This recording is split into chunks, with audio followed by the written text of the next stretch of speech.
Tiga sifat sempurna seorang penguasa dan tidak akan pernah bisa dimiliki oleh makhluk manapun, tidak pula golongan jin. Kalau tanyakan apa bentuk kesempurnaan kekuasaan Allah?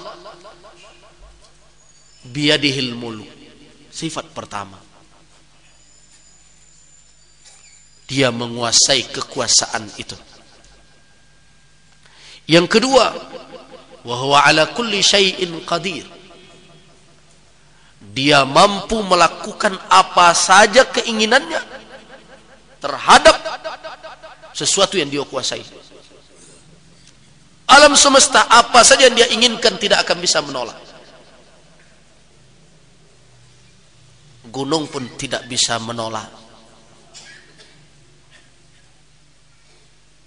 Wahai gunung, terbanglah engkau, terangkatlah engkau, timpalah masyarakat itu. Bisa gunung menidakkan? Tidak bisa. Kalau Allah perintahkan lautan, hai lautan, melimpahlah engkau, berendam dan tenggelamkan masyarakat itu, bisakah lautan menidakkan? Tidak bisa menidakkan. Allah berhak mengatakan, wahai lautan, naiklah engkau, tenggelamkan pulau Sumatera ini. Kalau itu diperintahkan oleh Allah, lautan tidak bisa membantah. Itulah maknanya kullum fi falakin yasbahun. Seluruhnya di dalam jagat raya ini menyucikan Allah, bermakna taat dan tunduk kepada perintah.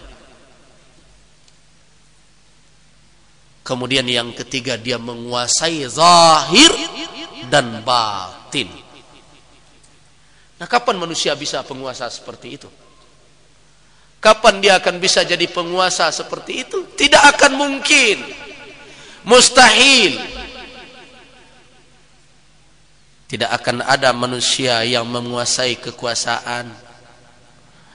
Kita lihat penguasa yang besar-besar.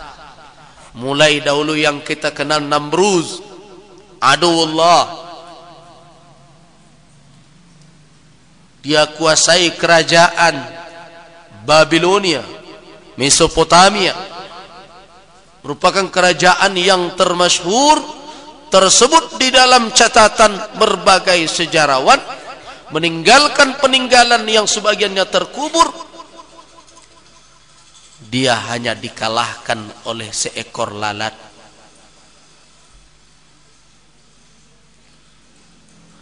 Ada yang mendakwakan dirinya sebagai penguasa dan menguasai kekuasaan. Fir'aun, laknatullah alaihi. Apakah dia benar bisa mewujudkan apa yang dia katakan? Tidak, ia ditenggelamkan oleh Allah. Setelah itu muncul tokoh-tokoh yang ingin menguasai dunia.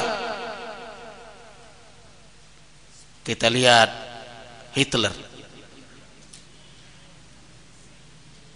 Jepang. Apakah mereka sukses?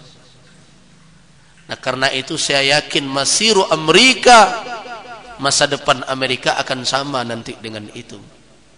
Karena dia tidak bisa menguasai kekuasaannya. Semakin dia bersemangat untuk menguasai kekuasaannya, semakin banyak orang yang tidak mau berada dalam kekuasaannya.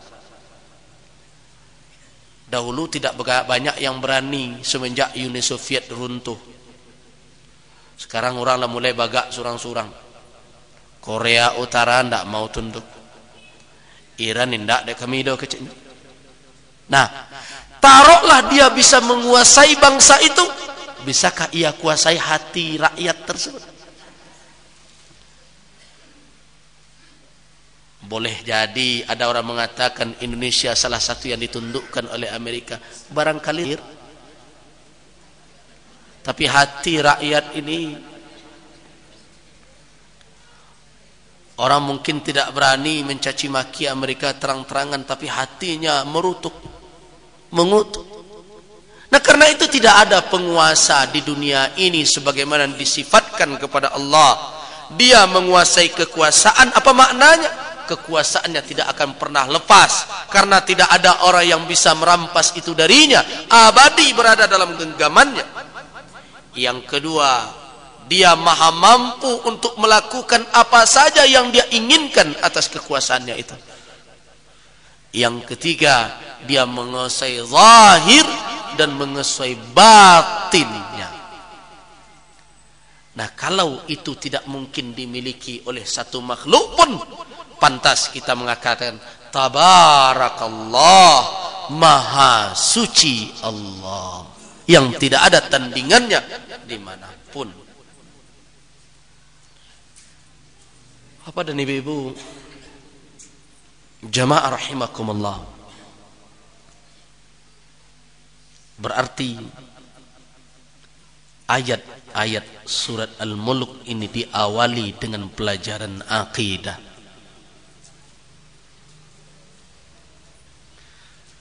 Dan banyak ayat Al-Quran yang seperti itu. Awalnya terkait dengan persoalan akidah.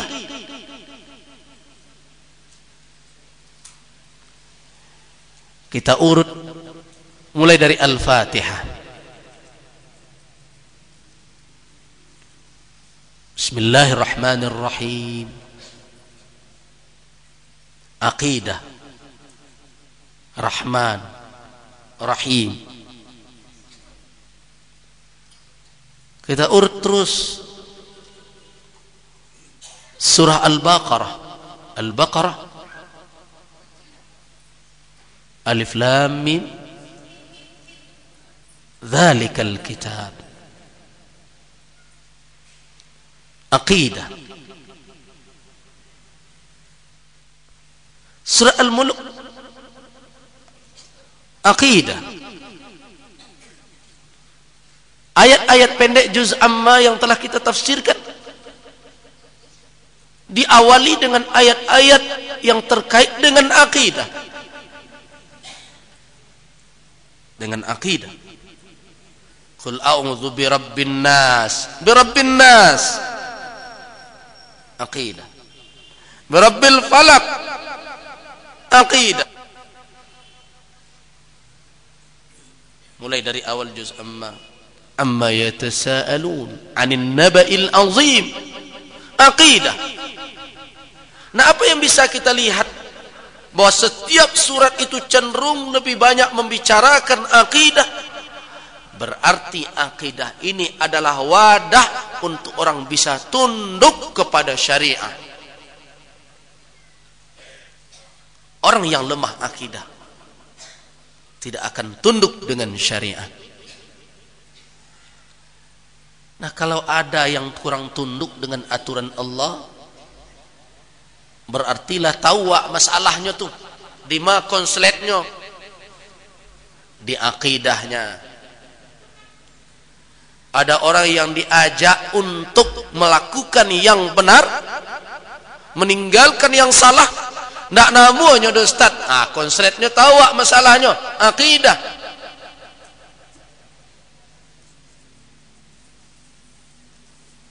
Ada wanita yang tidak mau diajak menutup aurat. Banyak akidah yang problem. Dia tidak yakin. Dia tidak yakin dengan azab. Dia tidak yakin dengan sanksi-sanksi yang dikatakan oleh Allah dalam Al-Quran, yang dikatakan oleh Rasul melalui hadisnya. Akidah.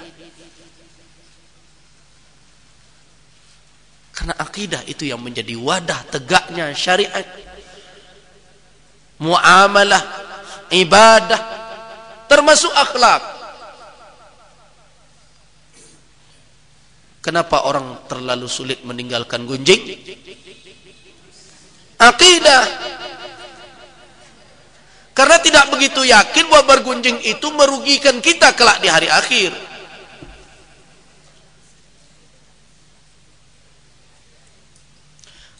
Kalau orang itu yakin, pasti dia tidak akan berat baginya meninggalkan hal yang seperti itu. Ada pepatah Arab mengatakan, innal khawfa minal asadi yusahhilu ta'bal firari. Innal khawfa minal asad yusahhilu ta'bal firar. Ibu-ibu pernah mencari orang ketakutan dikejar sesuatu? Letih enggak itu berlari? Tapi coba kalau orang yang yakin bahwa singa itu akan memakannya, maka tidak akan terlalu letih dia untuk berlari sekencang apapun. Nah, itu dikatakan ketakutan terhadap singa membuat letihnya berlari menjadi ringan. Maka itu wa takut yo dimakannya. Nah, berarti keyakinan bahwa singa itu memangsa orang itu yang membuat kita ringan untuk melawan nafsu kita. Begitu.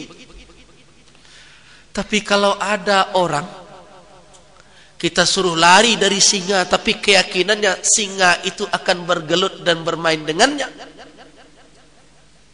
pasti dia akan berat untuk meninggalkannya. Oh, itu singo tuh menjauh tuh. Keceknya dalam keyakinannya kok kawan laloknya, dia tidak akan menjauhinya. Nah, karena itu kalau ada orang yang tidak mau menjauhi perbuatan maksiat, dia tidak yakin dalam akidahnya bahwa Allah akan marah dengan kemaksiatannya dan kemaksiatan itu akan merugikannya di hari akhir. Akidah yang jadi problem, akidah yang jadi masalah. Nah, karena itu wajar,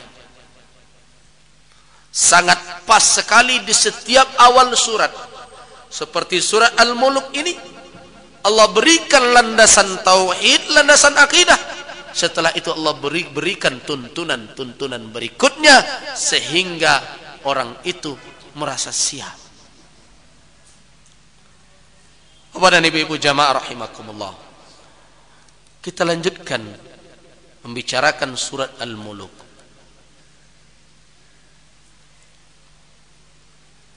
Apa keutamaan dari surat ini?